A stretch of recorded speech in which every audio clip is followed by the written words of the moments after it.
Hello बच्चों, आज हम स्टार्ट करने वाले हैं सोप एंड डिटर्जेंट। ये चैप्टर का लास्ट पार्ट है। बच्चों, जब भी हम सोप एंड डिटर्जेंट की बात करते हैं तो शायद हमारे दिमाग में क्वेश्चन आता होगा कि सोप का मीनिंग वो होता है जो केक, टिकिया या बार की फॉर्म में होता है, और डिटर्जेंट वो है जो पाउडर की फॉर्म में पैकेट में होता है। पर बच्चों, ऐसा नहीं होता। ये एक इल्यूजन है या फिर हमारी गलतफहमी होगी। इस गलतफहमी को ही आज हम दूर करेंगे। तो सबसे पहले हम बात करते हैं एक्चुअली सोप एंड डिटर्जेंट है वो किस कैटेगरी के कंपाउंड्स हैं। बच्चों, these compounds are surfactants. Surfactants का मीनिंग होता है जो सरफेस एक्टिविटी शो करते हैं। दैट मीन्स ये वाटर की सरफेस टेंशन प्रॉपर्टी को डिक्रीज करते हैं और वाटर की जो क्लीनिंग प्रॉपर्टी है उसको इम्प्रूव करते हैं। Water is known as the universal solvent. तो वाटर में मैक्सिमम कंपाउंड को डिजोल्व करने की प्रॉपर्टी होती है, बट फिर भी बहुत सारे ऐसे होते हैं, दैट मीन्स जो ऑयली पार्ट्स होते हैं वो वाटर में डिजोल्व नहीं होते। तो ऑयली कंपाउंड्स को डिजोल्व करना या फिर उसको रिमूव करना या उनको क्लीन करने के लिए सोप एंड डिटर्जेंट्स को यूज किया जाता है। दैट मीन्स ये इस तरह की क्लीनिंग प्रॉपर्टी को इम्प्रूव करते हैं। तो soap and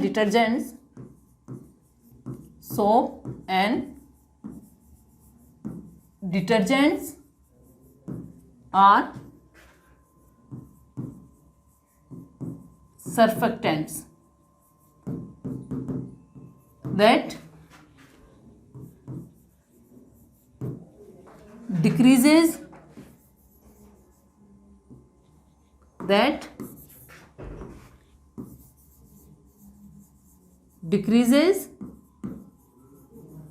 surface tension of water and improve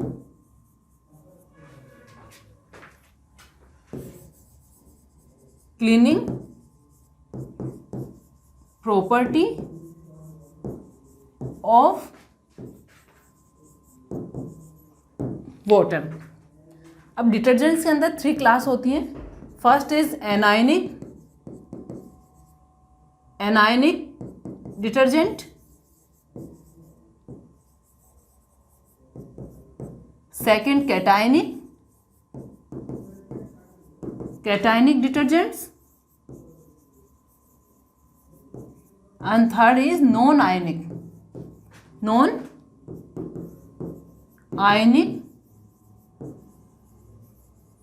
detergents. बच्चों, ये नेम इसलिए है कि जब भी हम इसकी क्लीनिंग प्रॉपर्टी को स्टडी करेंगे उसके अंदर जो मेजर रोल होता है वो एनायन का होता है। कैटायनिक जहाँ पर है दैट मीन्स कैटायन का रोल होता है, और नॉन आयन मीन्स इसमें किसी तरह का आयन फॉर्मेशन नहीं होता। चलिए, अब हम बात करें टाइप्स ऑफ डिटर्जेंट। तो डिटर्जेंट यानी सोप जो है वो भी एक तरह का डिटर्जेंट है। डिटर्जेंट का मीनिंग होता है टू रिमूव डर्ट। अगर हम डिटर्जेंट का मीनिंग यहाँ देखें, टू रिमूव डर्ट यानी क्लीनिंग प्रॉपर्टी शो करना ही डिटर्जेंट है। तो सोप भी यही काम करता है। तो सोप भी एक डिटर्जेंट का ही टाइप है। नाउ फर्स्ट हमारा है सोप्स और सोपी डिटर्जेंट, यानी जो हम सोप नॉर्मल लैंग्वेज में बोलते हैं, दैट इज। सेकंड है नॉन सोपी डिटर्जेंट्स, यानी वो डिटर्जेंट्स जो सोप नहीं है। तो सोपी डिटर्जेंट एंड नॉन सोपी डिटर्जेंट, यानी एक को सिंपल हम कह सकते हैं सोप, एंड सेकंड जो है वो है सिंथेटिक डिटर्जेंट्स। नाउ फर्स्ट हम बात करेंगे सोप्स की। तो सोप्स की अगर हम डेफिनेशन देखें तो दीज आर सोडियम और potassium salts of long chain fatty carboxylic acid. ये सिंपल सा हम कह सकते हैं सोडियम और potassium salt of the carboxylic acid. और ये कार्बोक्सिलिक एसिड शॉर्ट चेन वाले नहीं होते, लॉन्ग चेन वाले होते हैं, और जनरली ये प्रेजेंट होते हैं या कॉन्स्टेंट होते हैं फैट्स और ऑयल्स का। That's why we say sodium और potassium salt of long chain fatty acids are known as soap. यानी 2 टाइप्स के सॉल्ट हो गए। एक हमारे पास सोडियम सॉल्ट है एंड सेकेंड है potassium salt of long chain carboxylic acid और लॉन्ग चेन फैटी एसिड्स। इसमें से जो सोडियम सॉल्ट है वो हार्ड सोप होता है और जो पोटेशियम सॉल्ट है वो होता है सॉफ्ट। तो इस चीज़ का आप ध्यान रखिए, दोनों पॉइंट यहाँ पे लिखे हुए हैं। Sodium salts are known as the hard soap and potassium salts are known as soft, क्योंकि यहाँ से क्वेश्चन आता है कि कौन सा हार्ड सोप बनाता है और कौन सा सॉफ्ट बनाता है, नोन एज सॉफ्ट सोप। अब हम स्ट्रक्चर की अगर बात करें, सोप की स्ट्रक्चर किस तरह की होती है, तो कार्बन चेन को बच्चों एक जिगजैग फॉर्म में भी इंडिकेट किया जाता है। यहाँ पर एक जिगजैग लाइन बनी हुई है, that is long chain hydrocarbon. और कार्बोक्सिलिक एसिड में हमें पता होता है, कार्बोक्सिलिक एसिड की हम बात करें तो RCOH, that is carboxylic acid, carboxylic acid. R यहाँ पर एल्काइल ग्रुप है, R इज एल्काइल ग्रुप, और इस एल्काइल ग्रुप को क्योंकि हम यहाँ लॉन्ग चेन फैटी एसिड से, लॉन्ग चेन तो लॉन्ग चेन हाइड्रोकार्बन की चेन है, तो जब भी हम हाइड्रोकार्बन का रिप्रेजेंटेशन करते हैं तो इस तरह की बॉन्ड लाइन स्ट्रक्चर ये जो है, यानी इसमें कार्बन चेन को बॉन्ड जो लाइन बॉन्ड्स हैं उनको लाइंस की फॉर्म में शो किया जाता है, और यहाँ पे जो कॉर्नर्स हैं वो कार्बन को इंडिकेट करते हैं, that's why this is known as the bond line structure.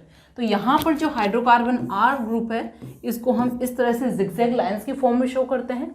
Then यहाँ पर जो हमारा ये जो नेगेटिव पार्ट है इसको यहाँ पर इस तरह से नेगेटिव पोर्शन के फॉर्म में, नेगेटिव चार्ज की फॉर्म में शो करते हैं। एंड हम सोडियम सॉल्ट की बात कर रहे हैं तो ये सोडियम यानी कैटायनिक पार्ट, तो दिस इज द सोडियम। और अगर आप पोटेशियम लेना चाहते हैं तो ऑब्लिक करके पोटेशियम लगा दीजिए, तो सोडियम और potassium salt of long chain carboxylic acid. तो ये एक सिंपल सा सोप मॉलिक्यूल का रिप्रेजेंटेशन है, इस तरह से हम रिप्रेजेंट इसको कर सकते हैं। नाउ सी, तो this is the structure of long chain fatty acid, sodium salt and potassium salt of carboxylic acid. ये आपके हाइड्रोकार्बन चेन, ये anionic part, and this is the यानी जो सोडियम आयन है। अब यहाँ पर जो क्लीनिंग प्रॉपर्टी शो करेगा वो दिस एनायनिक पार्ट करेगा, दैट्स वाई नोन, हमने फर्स्ट पेज पे जो लिखा है एनायनिक डिटर्जेंट्स, तो यहाँ पर ये एग्जाम्पल हमारा जो सोप है that is example of anionic detergent. Clear? तो सोप इज द सोडियम और potassium salt of long chain carboxylic acid. अब बात करें कि हम कार्बोक्सिलिक एसिड कौन से ऑयल एंड फैट से ऑब्टेन कर सकते हैं या कहाँ प्रेजेंट होते हैं, तो these are some few examples. Palmitic acid C15H31COOH, ये सैचुरेट यानी चेन जो है वो अनसैचुरेट भी हो सकती है और सैचुरेट भी हो सकती है। तो यहाँ पर जो जनरल फॉर्मूला है इसको देखकर हम इसके सैचुरेशन का पता लगा सकते हैं। फॉर एग्जाम्पल अभी हमारे पास पामिटिक एसिड का फॉर्मूला है 15H31C15H31COH। अब यहाँ पर देखो जनरल फॉर्मूला एल्केन का होता है CnH2n+2, ठीक है। अब यहाँ पर हम कार्बन को देखें तो 15 है, इसके अकॉर्डिंग अब यहाँ पर हमें कार्बोक्सिलिक एसिड को लगाना है, तो एक हाइड्रोजन को रिमूव करके यहाँ पर कार्बोक्सिलिक एसिड ग्रुप फिट करना है। तो यहाँ पर +2 जहाँ है वहाँ पर मैं +1 कर दूँ और एक COH ग्रुप मैंने लगा दिया है। अब आप इसको फिट हाइड्रोजन के नंबर इस फॉर्मूला में फिट करके देखिए, तो दैट इज डबल +1, ये हो गया 15 × 30 +1 यानी 31, ठीक है। तो ये सैचुरेटेड हाइड्रोकार्बन है। और अगर आपके अनसैचुरेशन आता है तो CnH2n, एल्किन की अगर हम बात करें तो ये होगा, और इसमें से एक हाइड्रोजन रिमूव करके आपको COH लगाना पड़ेगा, तो यहाँ पर 2n - 1 बन जाएगा, ठीक है। तो ये बेसिक चीज़ें हैं। ये सेकेंड है हमारा स्टेरिक एसिड, ये भी हमारे सैचुरेटेड है 17 × 34 +1 करके। यहाँ पर ये अनसैचुरेट चेन है क्योंकि ये 17 × 34 में से एक लेस होकर बना हुआ है। तो ये 3 एग्जाम्पल आप ध्यान रखिए, oleic acid, stearic acid and palmitic acid, ठीक है। अब ये बच्चों हमने इनको फैटी एसिड इसलिए बोला है कि ये जो ओरिजिनली फैट हो या ऑयल होता है वो इटसेल्फ ये नहीं होता है, these are the constituent of the fats और ऑयल्स। यहाँ पर हम लिख सकते हैं, लिखा हुआ है मैंने, नोट डाल के इसको कर लीजिए,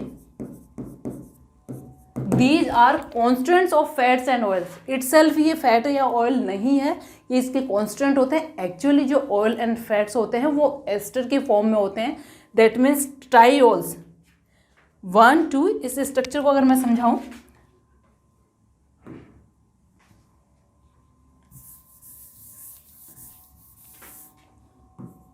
CH2OH, CHOH एंड CH2OH। ये मैंने एल्कोहल में भी बताया था कि 3 एल्कोहल्स एडजेसेंट 3 कार्बन्स पे हैं OH group, that is the glycerols या ग्लिसरीन की अगर हम बात करें तो ये स्ट्रक्चर होती है, ठीक है। तो ये ग्लिसरोल्स है। अब यानी मैंने एक एस्टरिफिकेशन रिएक्शन भी बताई थी, अल्कोहल प्लस एसिड की रिएक्शन से बनता है एस्टर।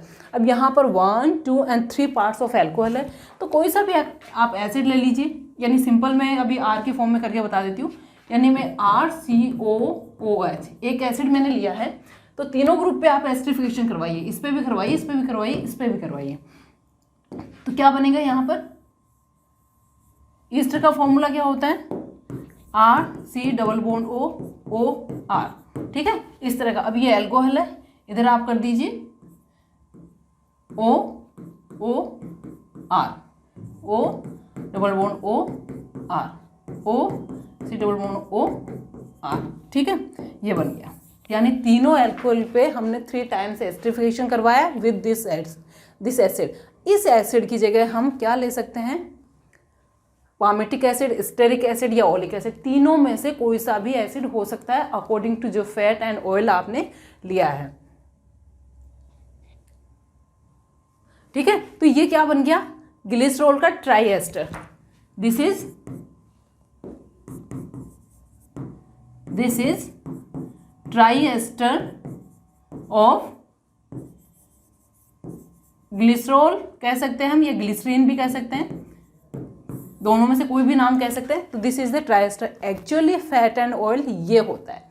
तो क्या हुआ, हमारा लॉन्ग चेन फैटी एसिड किसको बोला, that is the constant of the fat and oils. और जब भी अब हम क्या करवाएंगे, सोप फॉर्मेशन का यानी सोप प्रिपरेशन करेंगे, सोप का फॉर्मेशन करेंगे, तो हम इसमें से एसिड नहीं निकाल सकते। हमें डायरेक्टली क्या लेना है, कोई भी ऑयल या फैट हमें यूज़ करना है फॉर द सोप फॉर्मेशन, तो हम क्या लेंगे, ये एग्जाम्पल, यानी इनमें से कोई सा भी एक एग्जाम्पल पिक करेंगे, that is the triester. इसी फॉर्म में हमें इसका हाइड्रोलाइसिस करवा के फिर सोप का फॉर्मेशन करना है, that will see in the soap formation. तो ये एग्जाम्पल्स हो गए हमारे कुछ फैटी एसिड्स के, higher long chain fatty acids, that is the constant on oil and fats. Now next is soap formation, preparation of soap. Soap is prepared by, reaction का name लिख लीजिए पहले, सैपोनिफिकेशन। सैपोनिफिकेशन ये last class में भी हमने किया था, सैपोनिफिकेशन। अब सैपोनिफिकेशन क्या है, that is alkaline hydrolysis of, अब यहां पर आपको एसिड नहीं लिखना है बच्चों, यानी ये एसिड है, इसका हाइड्रोलाइसिस नहीं करवाना है, इसका सोडियम सोल्ट बनाना है। तो इसके हाइड्रोलाइसिस से क्या बनेगा, वो तो डायरेक्ट आप बेस से रिएक्शन करवा दोगे तो बन जाएगा। तो ऐसा नहीं करना, क्योंकि हमारे पास एसिड नहीं है, हमारे पास क्या है, हमारे पास ईस्टर है, इस ईस्टर का हाइड्रोलाइसिस करवाना है। तो ये क्या है, फैट्स एंड ऑयल्स हैं। Saponification is the alkaline hydrolysis of fats and oils, या फिर लॉन्ग चेन लिख लीजिए, वैसे तो ऑब्वियसली लॉन्ग चेन ही होते हैं, long chain fats and oils to form soap is known as saponification. अगर आप सब्जेक्टिव प्रिपरेशन कर रहे हैं तो सैपोनिफिकेशन 1 मार्क में डेफिनेशन आती है, व्हाट इज सैपोनिफिकेशन, डेफिनेशन लिखिए और एक एग्जांपल के थ्रू रिएक्शन को आप समझाइए। अब यहीं से हम कोई सा एक एग्जांपल बना लेते हैं, यानी हम सपोज कीजिए हमने ये लिया है, ओलिक एसिड लिया है, स्टेरिक एसिड लिया है, या फिर पामेटिक एसिड, किसी भी एक एग्जाम्पल को ले लीजिए आप। स्टेरिक एसिड, स्टेरिक फैट्स हम ले लेते हैं, यहाँ पर CH2 CH2। अब यहाँ देखिए मैंने जो एग्जाम्पल, यानी पहले ये स्ट्रक्चर बनाई है, मुझे R की जगह क्या करना है, C17H35 ये पुट करना है, और कुछ नहीं करना। O C⋯O C17H35। सिमिलरली तीनों जगह यही कर दीजिए आप, C17H35 C17H35, ठीक है। अब हाइड्रोलाइसिस करवाना है आपको, किसकी प्रेजेंस में, NaOH, एल्कलाइन बोला है तो NaOH से हाइड्रोलाइसिस करवाएंगे और सोडियम सॉल्ट बनेगा। अब यहाँ पर 3 पार्ट्स हैं, तीनों पार्ट्स का हाइड्रोलाइसिस होगा। CH3 सॉरी CH2 है यहाँ पर, CH2 CH2। देखो जब हमने ईस्टर का हाइड्रोलाइसिस करवाया था, सिंपल हाइड्रोलाइसिस, तो बैक क्या बनते हैं, वापस से अल्कोहल और एसिड फॉर्मेशन होता है। जो ओरिजिनली एसिड था, जो अल्कोहल था, वही फॉर्मेशन, उसी का फॉर्मेशन होता है। देन हमने एसिड में स्टडी किया था सैपोनिफिकेशन, एल्कलाइन यानी NaOH के प्रेजेंस में तो अल्कोहल तो बनता है, प्लस जो एसिड लिया था उसका सोडियम सॉल्ट बनता है। तो अल्कोहल इनिशियली आपने क्या लिया, ट्रायोल लिया है, 1 2 3, तो ये अल्कोहल तो आप एज इट इज यहाँ पर लगा दीजिए, OH, that is known as the glycerine और ग्लिसरॉल, कुछ भी इसको बोल सकते हैं। एंड सेकंड यहाँ पर 1 2 3 ये अटैच नहीं होंगे, तीनों सेपरेट है, तो यहाँ पर 3 मॉलिक्यूल्स किसके बनाएंगे आप, C17H35 COONA, ठीक है, ये 3 है, और यहाँ पर हमें 3 लेना है।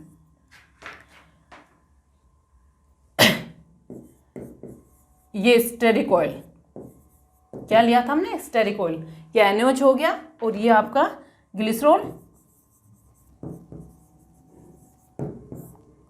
और ये हमारा sodium salt of stearic acid. Clear, sodium salt of stearic acid, that means हम कह सकते हैं कि दैट इज सोप। कहीं इसको साइड में लिख लीजिए, ये सोप मॉलिक्यूल, ये बन गया, 3 मॉलिक्यूल्स बन रहे हैं। तो ये हमारी सोप फॉर्मेशन हो गई, that is the saponification reaction. इसकी जगह आप केओस लेंगे तो यहाँ पर पोटेशियम सॉल्ट बन जाएगा। अब हम बात करें, देखो डिफरेंट टाइप के जो सोप्स होते हैं, जैसे लिक्विड सोप भी होते हैं, शैम्पूज भी होते हैं, या फिर ट्रांसपेरेंट सोप भी होते हैं, या फिर हम कह सकते हैं कि ऐसे सोप्स होते हैं जिसमें ग्लिसरीन या ग्लिसरॉल की अमाउंट ज़्यादा होती है। तो ये डिपेंड करता है कि हमने कंपोजिशन में क्या लिया है। अगर मैं बात यहाँ पर अभी हम जो हाइड्रोलाइसिस करवा रहे हैं बच्चों, NaOH, दैट मीन्स वाटर की अमाउंट इसमें है। अगर आपको ट्रांसपेरेंट सोप फॉर्मेशन करना है तो ट्रांसपेरेंट में क्या किया जाता है, वाटर बेस की जगह अल्कोहल बेस लिया जाता है। यानी ये सारी जो प्रोसेस चल रही है गर्म हॉट कंडीशंस में होती है, ऐसे नहीं ठंडे में डिसोल्व कर लिया, तो उस टाइम इसको जो गर्म किया जाता है अल्कोहल में किया जाता है। अल्कोहल में जो नॉन सोल्यूबल सब्सटेंस होते हैं वो बाहर निकल जाते हैं, और जो सोप बनता है वो ट्रांसपेरेंट सोप बनता है। ठीक है, अब हम बात करें कि ऐसे सोप्स जिसमें ग्लिसरीन के अमाउंट ज़्यादा होते हैं, जो स्किन के लिए अच्छे होते हैं, तो इसमें देखो यहाँ ग्लिसरीन निकल रही है, इसको सेपरेट नहीं करें और इसको इसी सोप के अंदर रहने दें, तो इस सोप के अंदर ग्लिसरीन की अमाउंट बढ़ जाती है। ग्लिसरीन क्या करता है, मॉइस्चर को एब्जॉर्ब करता है या अट्रैक्ट करता है, जिससे कि स्किन को सॉफ्ट बनाता है। तो ऐसे सोप्स जिसके अंदर ग्लिसरीन की अमाउंट ज़्यादा होती है वो सॉफ्ट होते हैं स्किन के लिए। चलिए अब आगे चलते हैं। Limitations of soap. सोप हमने बना तो लिया, यूज़ भी हम इसको करते हैं, बाथिंग में करते हैं, क्लॉथ वॉश करते हैं, लेकिन क्या सोप सही है, इसकी कुछ लिमिटेशंस हैं। बच्चों सोप क्या होता है, सॉफ्ट वाटर के अंदर तो बहुत अच्छे से काम करता है, यानी अपने जो क्लीनिंग प्रॉपर्टी है सॉफ्ट वाटर के अंदर शो करता है, बट हार्ड वाटर के अंदर ये शो नहीं करता। हार्ड वाटर की अगर हम बात करें तो हार्ड वाटर के अंदर कैल्शियम और मैग्नीशियम सोल्ट्स होते हैं, ये लिखा हुआ है यहाँ पर। Hard water contains source of calcium and magnesium. आपको ध्यान रखना है कि वाटर की हार्डनेस किस कारण से होती है, यानी यहाँ पर hardness of water due to chlorides and sulphates of calcium and magnesium. तो इसके कारण हार्डनेस होती है, ये वाटर में सोल्यूबल है तो ये दिखाई नहीं देते हैं। अब क्या करते हैं, ऐसा वाटर जिसमें कैल्शियम एंड मैग्नीशियम की सॉल्ट हैं, जो हार्ड वाटर है, ऐसे में हम सोप को यूटिलाइज करेंगे। तो अभी आपने देखा पीछे हमने सोप के स्ट्रक्चर देखिए, ये हमारा सोडियम आयन है, ये जैसे ही वाटर में डाला जाएगा यह आयनाइजेबल है, आयनाइज हो जाएगा, यानी यहाँ से इसका नेगेटिव पार्ट, अगर पीछे की स्ट्रक्चर देखिए हम सोप की, यहाँ देखिए ये नेगेटिव पार्ट और ये पॉजिटिव पार्ट, दोनों बिल्कुल पानी के अंदर सेपरेट हो जाएंगे। फिर क्या होगा, जब हमारा कैल्शियम एंड मैग्नीशियम ये वाटर के अंदर प्रेजेंट है, RCO- Na+, ये तो वाटर में अच्छे से डिजोल्व होकर आयनाइज हो गया, सेपरेट हो गए, लेकिन क्योंकि वाटर में calcium ion plus magnesium ion भी प्रेजेंट हैं, तो अब इस आयन के पास चॉइस है कि इससे भी रिएक्शन कर सकता है, इससे भी कर सकता है, इससे भी कर सकता है। जब इससे करेगा तो वापस सॉल्युबल होगा। लेकिन जैसे ही कैल्शियम और मैग्नीशियम से ही रिएक्शन करता है तो ये बनाता है RCO होल ट्वाइस Ca, या तो कैल्शियम सॉल्ट बना दीजिए या RCO whole twice magnesium salt बना दीजिए। ठीक है, अब ये दोनों ही बच्चों वाटर में इनसॉल्युबल है, इनसॉल्युबल इन वाटर। अब वाटर में इनसॉल्युबल होने के साथ साथ इनका जो कलर होता है वाइट, यानी जैसे इस सोप को, इसको देखना अगर आप चाहते हैं और चेक करना चाहते हैं कि आपके घर का वाटर हार्ड है या सॉफ्ट है, थोड़ा सा ये सोप लीजिए आप, यानी जो भी नहाने या कपड़े धोने के लिए सिंपली आप जैसे कोई भी केक यूज़ कर सकते हैं, उसको अच्छे से मैश करके वाटर में, उस वाटर में एक ट्रांसपेरेंट ग्लास के अंदर, क्योंकि देखना है हमें, के अंदर डिज़ोल्व कीजिए। अगर हार्ड वाटर होगा तो आफ्टर सम टाइम उसमें क्लाउडी या वाइट पिपिटी या दही जैसा कर्ड जैसा कुछ बनना स्टार्ट हो जाएगा। दैट मीन्स आपका जो वाटर है वो हार्ड वाटर है। अब ऐसे पानी के अंदर आपने जो भी सोप मॉलिक्यूल्स ऐड करे हैं वो सारे के सारे क्या होते जा रहे हैं, कैल्शियम या मैग्नीशियम सॉल्ट के फॉर्म में पीपीटी बनाते जा रहे हैं। अब ये जो है ये साबुन का मॉलिक्यूल या सोप का मॉलिक्यूल अपनी क्लीनिंग प्रॉपर्टी शो नहीं करेगा। इसका मतलब आपने जो साबुन या सोप ऐड किया है वो वेस्ट हो गया है। जब तक वाटर का जितना भी कैल्शियम और मैग्नीशियम आयन रिमूव नहीं होता तब तक सोप अपनी क्लीनिंग प्रॉपर्टी शो नहीं करेगा। तो इसका मीनिंग ये हुआ कि जितना कैल्शियम और मैग्नीशियम है इनको रिमूव होने के बाद, यानी ये सारे जब पीपीटी बना लेंगे उसके बाद आपका सोप अपना काम करना स्टार्ट करेगा। तो चलिए चलते हैं अपने टॉपिक के ऊपर।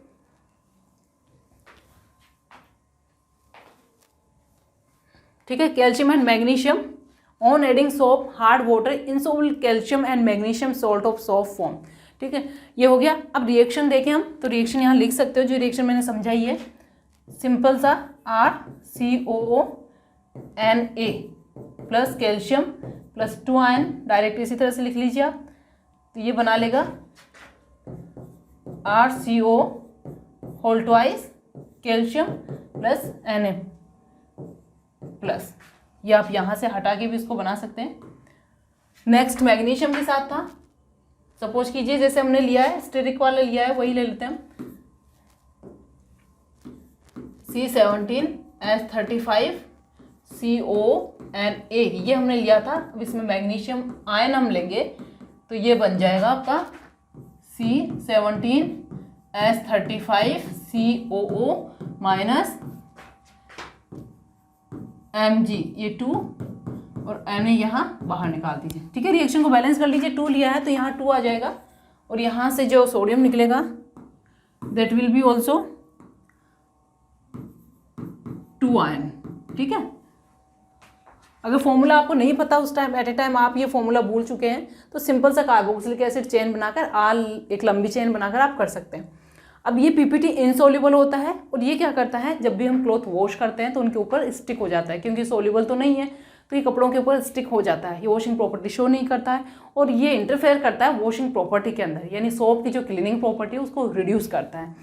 और ये क्या करता है, अपने जो क्लोथ्स हैं उनको डीकलराइज भी करता है और फैब्रिक को थोड़ा सा थिक बनाता है, या फिर हम कह सकते हैं कि उसको हार्ड बनाता है, यानी उसकी क्वालिटी को बेकार करता है। इस रीजन के कारण हम सोप को हार्ड वाटर के अंदर यूज नहीं कर सकते। चलिए अब चलते हैं डिटर्जेंट के पास। Detergent term detergent use to denote synthetic, यानी डिटर्जेंट है। अभी तक बच्चों देखिए सोप हमने यूज़ किया था तो उसके अंदर हमने जो भी लिया है वो लिया है एक तरह से लिविंग, यानी एनिमल या प्लांट से मिलने वाले जो प्रोडक्ट हैं उनको हम यूटिलाइज कर रहे हैं। हमने कोई भी केमिकल, यानी जो हमारा कह सकते हैं हम लेबोरेटरी से या केमिकल इंडस्ट्री से हमने कोई टॉप नहीं उठाया है केमिकल, ओनली एनएच लिया है। तो एनएच का ऐसा कोई रोल नहीं है कपड़े वॉश करने के अंदर। हम बात करें डिटर्जेंट की, तो डिटर्जेंट के अंदर यूटिलाइज करने वाले जो भी सब्सटेंसेज हैं सारे केमिकल रिएजेंट से यूटिलाइज होते हैं। That's why known as the chemical reagent या सिंथेटिक डिटर्जेंट्स। ठीक है, अब डिटर्जेंट के अंदर क्या होता है, एनायनिक भी हो सकता है या कैटायनिक भी हो सकता है। ये जो होता है बच्चों, इसके स्ट्रक्चर ये है long chain benzene sulphonic acid का सोडियम सॉल्ट। वहाँ हमने कार्बोक्सिलिक एसिड लिया था, यहाँ पर हमें सल्फोनिक एसिड लेना है और उसका सोडियम सॉल्ट है। और सल्फोनिक एसिड कौन सा है, लॉन्ग चेन हाइड्रोकार्बन चेन भी है और यहाँ पे बेंजीन रिंग भी है। या फिर ये एल्कोहल के साथ ईस्टर है किसका, सल्फोनिक एसिड का, और सल्फोनिक एसिड या सल्फ्यूरिक एसिड उसमें क्या है, long chain hydrocarbon chain. Long hydrocarbon chain तो सभी में आनी है, पर यहाँ पर कार्बोक्सिलिक एसिड से नहीं है। या फिर हो सकता है कि आपके पास अमोनियम क्लोराइड यानी लॉन्ग चेन हाइड्रोकार्बन वाला अमोनियम सॉल्ट है। अमोनियम सॉल्ट यहाँ पर देखो ये कैटायन पॉजिटिव चार्ज लगा हुआ है, नाइट्रोजन की वैलेंसी 3 होती है, अगर एक्स्ट्रा 4 वैलेंसी कर दी जाए तो उस पर पॉजिटिव चार्ज आता है, तो ये कैटायनिक पार्ट बन गया है।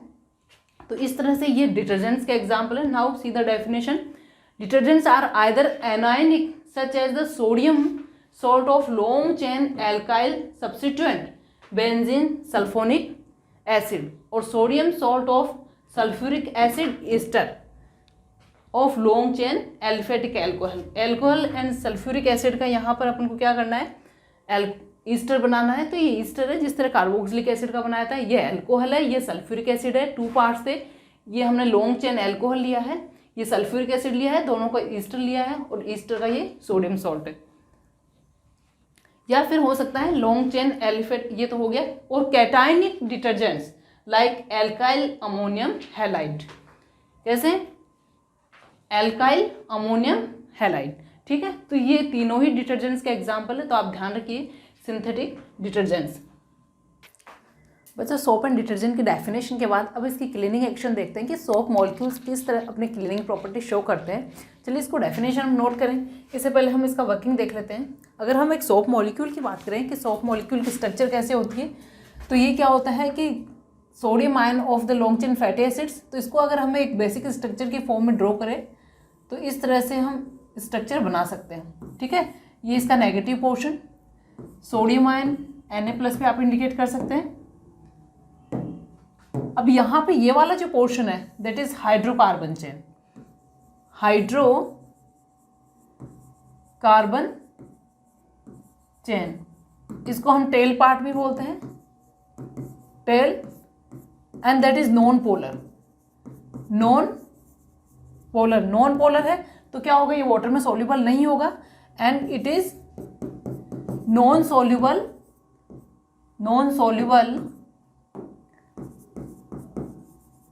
in water, so we can say hydrophobic also, i.e. hydrophobic, ठीक है। तो हाइड्रोकार्बन चेन है, नॉन पोलर है, वाटर में डिसॉल्व नहीं होगी, that is the hydrophobic portion. And अगर हम इसकी बात करें यहां से, this portion, this is the polar part,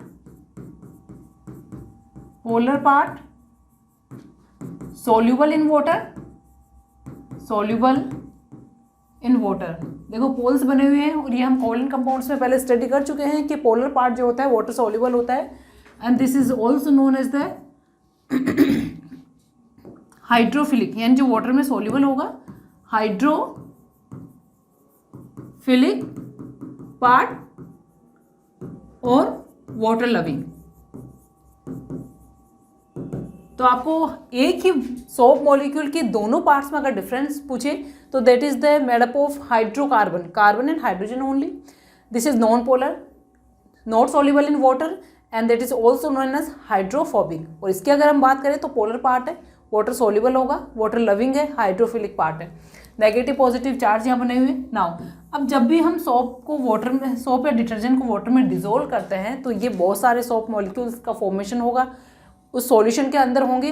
तो ये क्या करते हैं, अपने आप को वाटर के अंदर अपना अरेंजमेंट स्टार्ट करते हैं। तो किस तरह से अरेंज करते हैं, ये इसका जो नेगेटिव पोर्शन है वो आउटसाइड है, क्योंकि वाटर लविंग होता है तो ये वाटर की तरफ मूव करता है, और जो हाइड्रोकार्बन या टेल पार्ट है वो वाटर से दूर जाने की कोशिश करती है, तो ये अपने आप को इनसाइड इस तरह से अंदर की साइड अरेंजमेंट बनाती है। और यहाँ पे जो नंबर ऑफ ये जो सोप मॉलिक्यूल्स हैं इनके नंबर 100 तक हो सकती है। ये नेगेटिव पोर्शन इस तरह से अरेंज करेंगे आप बाहर, and this is positive portion. यहाँ कहीं कहीं आप सोडियम आयन इंडिकेट कर सकते हैं, ये हो गया सोडियम आयन, ठीक है। अब ये अरेंजमेंट हो गया सोप मॉलिक्यूल्स का। अब आप देखो ये जो सरफेस है यानी आउटसाइड पोर्शन है, इस पर सभी पे नेगेटिव चार्ज बना हुआ है, और इसमें ओनली लिमिटेड मॉलिक्यूल्स है, और ऐसे बहुत सारे ग्रुप्स बनेंगे। सभी ग्रुप्स के ऊपर यानी एक छोटा सा ग्रुप इधर वो बना लें, ये हमने बना लिया, ये नेगेटिव चार्ज और ये tail part inside.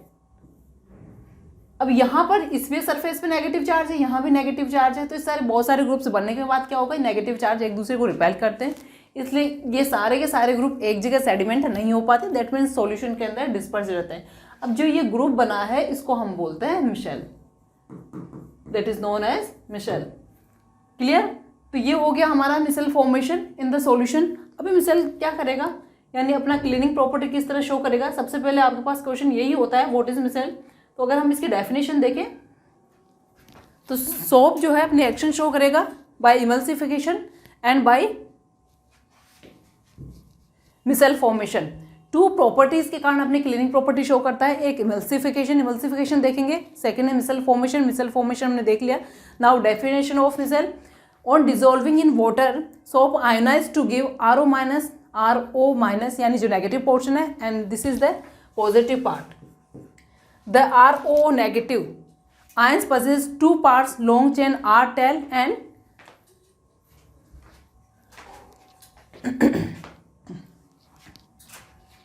the polar group CO negative. R is non-polar and hydrophobic, whereas the CO group is polar and hydrophilic and water loving. Therefore, RO orient in such a way that the CO ends dip in water and RO group orient away from the water. Now, micelle की अगर definition देखें, that is ये micelle formation था जो हमने समझा है, उसी को वो वर्ड्स के फॉर्म में लिखा है। सेकेंड है micelle, in a soap solution the hydrocarbon portion of the several soap molecules huddles together to form aggregates of molecule called micelle. Clear? तो ये हमने ये एक डायग्राम है, इस तरह का डायग्राम बनाकर आप रखें। इसको मैंने एक्सप्लेनेशन दे दिया है कि सारे सरफेस के ऊपर नेगेटिव चार्ज होता है, एक दूसरे को रिपेल करते हैं, तो ये कभी भी इनका कलेक्शन नहीं होता है या सेडिमेंटेशन नहीं होता है। नाउ नेक्स्ट चले अब हम किस तरह से ये अपनी क्लीनिंग प्रॉपर्टी शो करता है। तो देखो हमने क्या किया है, मिशेल फॉर्मेशन कर लिया है। अब मिशेल कपड़े के ऊपर या कोई भी क्लॉथ आप वॉश कर रहे हैं उसके ऊपर देखो डस्ट पार्टिकल्स हो सकते हैं। डस्ट पार्टिकल जब ड्राई कंडीशन में होते हैं तो हम कपड़े को इस तरह से झाड़ कर डस्ट को हम दूर कर सकते हैं। बट सपोज कीजिए उसी डस्ट के ऊपर ग्रीस या ऑयल का कोई ड्रॉपलेट लग जाता है, दैट मीन्स ये हमने जो बड़ा सा बना रखा है येलो कलर का, दैट इज ऑयल ड्रॉप, और इसके अंदर ये एक डस्ट पार्टिकल है। ठीक है, अब ये ऑयल या ग्रीस के कारण ये डस्ट पार्टिकल क्लॉथ के ऊपर अच्छे से स्टिक हो गया है। अब सिंपल अगर वाटर से हम वॉश करना चाहें तो देखिए वाटर के अंदर सरफेस टेंशन की प्रॉपर्टी होती है जिसके कारण ये क्या करता है, ईजिली किसी भी क्लॉथ को वॉश नहीं कर पाता। वैसे वाटर एक यूनिवर्सल सॉल्वेंट है, मोस्ट ऑफ कंपाउंड्स को ऑर्गेनिक, इनऑर्गेनिक या आयनिक, नॉन आयनिक कंपाउंड्स को यानी पोलर कंपाउंड्स, कोवेलेंट की हम बात करें तो पोलर और आयनिक कंपाउंड्स को डिसॉल्व करता ही है, तो ये क्लीनिंग प्रॉपर्टी शो करता है। लेकिन सोप एंड डिटर्जेंट हम इसलिए यूज़ करते हैं ताकि हम वाटर की क्लीनिंग प्रॉपर्टी को बेटर बना सकें। ना सिंपल अगर हम किसी क्लॉथ को वाटर के अंदर डिप करके लाते हैं तो हम देखेंगे सरफेस टेंशन के कारण वो क्लॉथ अच्छे से पूरी तरह से गीला नहीं होता, लेकिन जैसे ही हम उसमें सोप या डिटर्जेंट मिक्स करते हैं तो कपड़ा अच्छे से गीला हो जाता है। नाउ अब क्या करेंगे हम, जैसे ही वाटर के अंदर सोप या डिटर्जेंट मिक्स करते हैं तो जैसा ही कि हमने अभी मिशेल फॉर्मेशन किया था, दैट मीन्स हमने इस तरह का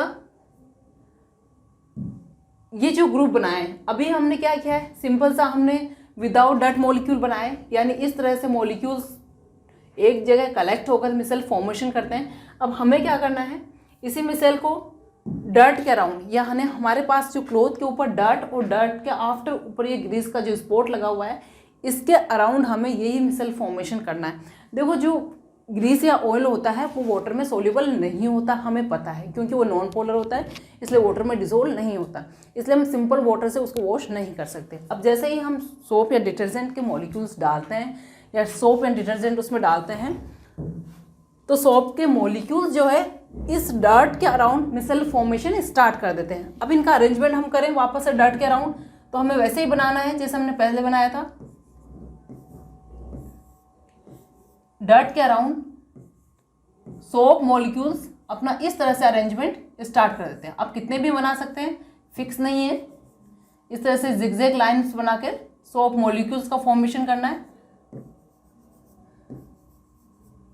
ये सोप मॉलिक्यूल्स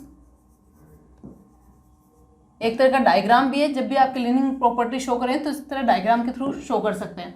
नाउ इसके अंदर आप नेगेटिव चार्ज ये बना दीजिए, ये हो गया नेगेटिव चार्ज।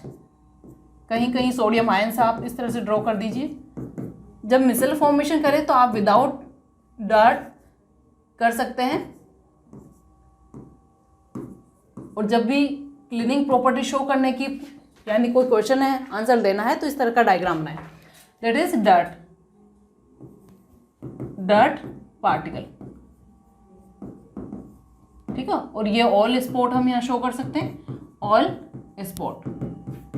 अब ये ऑयल देखो, ऑयल क्या है, वाटर में सोल्यूबल नहीं है, नॉन पोलर है, तो नॉन पोलर में डिसोल्व होता है, ये हमने कर लिया है। अब यहाँ पे हमें पता है कि हाइड्रोकार्बन चेन यानी ये सोप मॉलिक्यूल का जो हाइड्रोकार्बन चेन है ये नॉन पोलर है, तो ये अपने आप को अरेंज करेगा इनसाइड, यानी जो ऑयल की ड्रॉप है, ग्रीस की ड्रॉप है, उस साइड में अपने अरेंजमेंट स्टार्ट करते हैं। अब नॉन पोलर को डिसोल्व करता है, तो हाइड्रोकार्बन चेन क्या करेंगी, ये जो ऑयल या ग्रीस का स्पॉट लगा हुआ है, ड्रॉपलेट लगी हुई है, उसको अपने अंदर डिसोल्व करेगा। अपने अंदर डिसोल्व करके क्लॉथ के ऊपर से इसकी जो पकड़ है इसको ढीली करके यहाँ से रिमूव करेगा।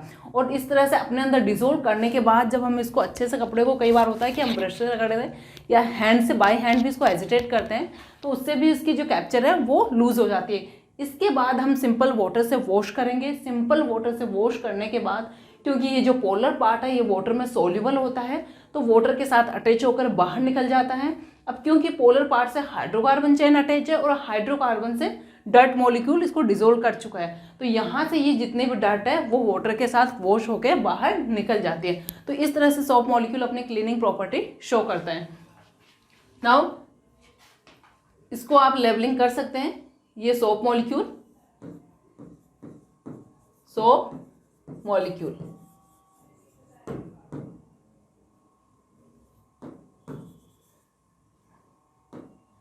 मॉलिक्यूल, ठीक है। और ये micelle around the oil spot. Now अब इसको हम अगर नोट करना चाहें, क्लीनिंग एक्शन, मिसेल फॉर्मेशन तक हमने देख लिया था। Dirt particles can not be removed by the simply washing the clothes with the water due to the surface tension. Second, when soap is applied, non-polar hydrocarbon part of the soap molecule dissolve the oil droplets, while the polar group CO remains attached to the water molecule. ठीक है, hydrocarbon chain क्या कर रहा है, oil droplets को dissolve कर रहा है। In this way each oil droplet gets surrounded by negative charges, यानी पूरे चार्ज की बात कर रहा है, पूरे मॉलिक्यूल की बात कर रहा है, यानी ईच जो ड्रॉपलेट है वो नेगेटिव चार्जेस से सराउंडेड होती है। Then all droplets can be washed away with water along with the dirt particle. ठीक है, action of soap and detergent is to emulsify. ये जो फॉर्मेशन हुआ है यानी ऑयल ड्रॉपलेट्स को डिसोल्व करने का जो पार्ट है, ऑयल एंड वाटर जो मिक्सचर होता है, हम जब सॉल्यूशंस पढ़ते हैं कोलोइड सॉल्यूशंस, तो उसका एक पार्ट होता है ऑयल प्लस वाटर यानी liquid plus liquid, that is known as emulsions. तो यहाँ लिक्विड को डिसोल्व कर रहा है, तो इमल्सिफिकेशन हो रहा है। Now action of soap and detergent is to emulsify oil and grease, to loosen the solid particles of dirt and they remove। ये हमने डायग्राम बना लिया है। नेक्स्ट अब बात कर रहे हैं हम एडवांटेज की। देखो वैसे तो जो सोप मॉलिक्यूल्स होते हैं वो हम नेचुरल थिंग से बनाते हैं, इसलिए बायोडिग्रेडेबल होते हैं, जबकि जो डिटर्जेंट्स बनते हैं वो सिंथेटिक डिटर्जेंट्स हैं, नॉन बायोडिग्रेडेबल होते हैं।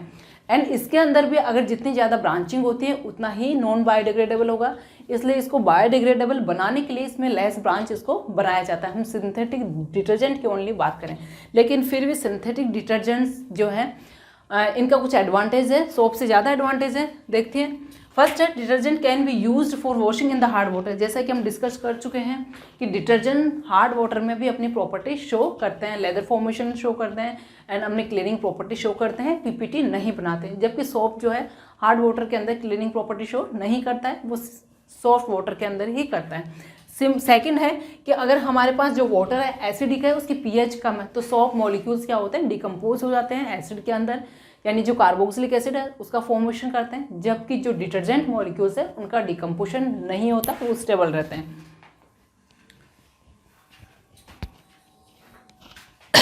Soap and soaps are biodegradable. आपको दोनों में डिफरेंस पूछे तो सोप्स बायोडिग्रेडेबल है और सिंथेटिक डिटर्जेंट्स नॉन बायोडिग्रेडेबल है।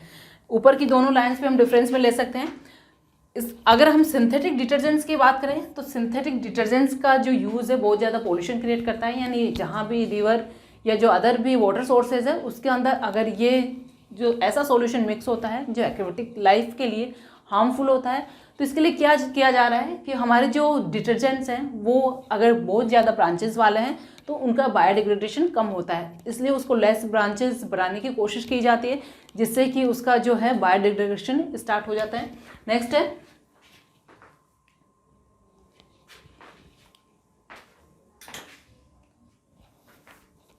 बच्चों, नेक्स्ट अगर हम बात करें तो मार्केट के अंदर वॉशिंग पाउडर के नाम से जो भी क्लीनिंग प्रॉपर्टी शो करने के लिए जो भी मटेरियल है वॉशिंग पाउडर या केक की फॉर्म में आता है। केक, सोप, जनरली हमारी जो थिंकिंग है दैट इज जो केक या बार के फॉर्म में है वो सोप है, लेकिन सोप का मतलब है जो कि फैटी एसिड्स के सोडियम सॉल्ट है वो सोप है, और जो हमने सिंथेटिक बनाया है यानी sulphates, long chain carboxylic long chain alkyl benzene sulphonate या अमोनियम क्लोराइड से जो बनाया है वो डिटर्जेंट्स है।